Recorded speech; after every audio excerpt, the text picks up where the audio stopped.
Welcome into Paul Catalina's Top 5 today.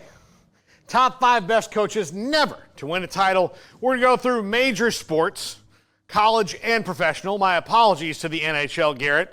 I'll have to do an addendum to this. Okay. And add them. I feel bad because there's somebody that deserves to be on this list that's not, but it's the top 5 and not the top 6. I got to play to the audience a little bit here. Number 5. Jerry Sloan. This is a dude who had John Stockton and Karl Malone, just had him at the wrong time. They won a ton of games.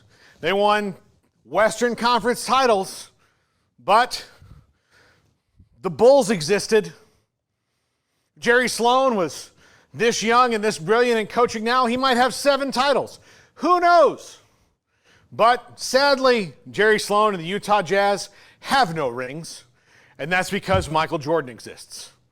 So, my apologies to Utah Jazz fans for having a guy that was this good at coaching, but never getting over that line.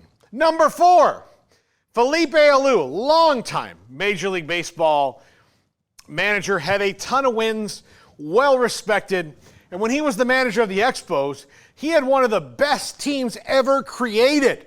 You had Pedro Martinez and Larry Walker, and they were Andres Galarraga. They were dominant in 1994. Then the strike ruined us possibly getting a 400 hitter. It ruined Chuck Knobloch maybe setting a record for hits. Matt Williams maybe breaking the home run record. And the Expos and their run to a World Series. Now, of course, they're the Washington Nationals, and they have won one. Felipe Alou wasn't there, and they weren't in Montreal. Sacre bleu. Number 3, in the NFL, Marv Levy. This one is obvious. 4 straight Super Bowls, no titles. Scott Norwood misses the kick. Look, maybe if he makes it, they never go back. But then he kept running it up into the best teams in franchise history of the NFC East. Maybe the best Giants team in the franchise history. Maybe. I mean, they've had good ones. Maybe the best Washington team in their history was in 1992. Then 2 of the best Cowboy teams ever, back to back. One blowout and one that just wasn't close after halftime. Deserved better, but again, born at the wrong time. One of the all-time greats. Everybody loved playing for Marv, but no jewelry. Number 2. Did you know that most calorie deficit calculators don't work?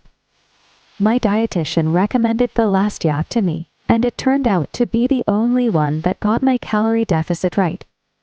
Thanks to it, I lost 14 pounds in 1 week. Ready to kickstart your journey to healthy weight loss? Calculate your ideal calorie deficit using the Lasta app right now.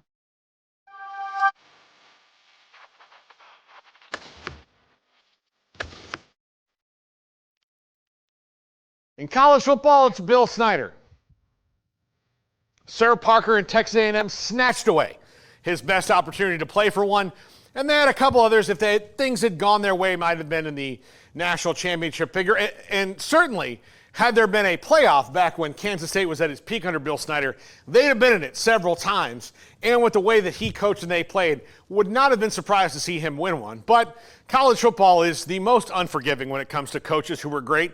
They're not winning national titles because the system has never been diverse enough to let more than several coaches win multiple national titles because it was based totally on voting. And there were only 2 teams that got in every year to any kind of postseason, and the rest was all for show.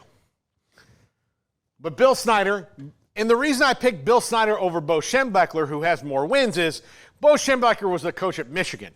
Bill Snyder took over the historically worst program in college football history. Historically worst ever.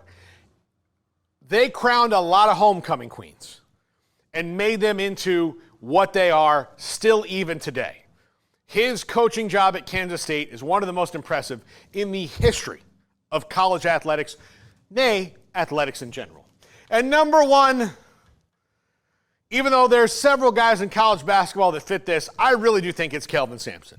He's been able to keep the same style, keep players bought in for years and years and years over his career. Had some great teams at Oklahoma that maybe, if he doesn't get run out there, he can maybe build something there. Has had some great teams at Houston, Final Fours, Elite Eights last night, and just has not gotten over the line. I cannot tell you how much respect I have for Kelvin Sampson as a coach and what he's done in building a program there at Houston.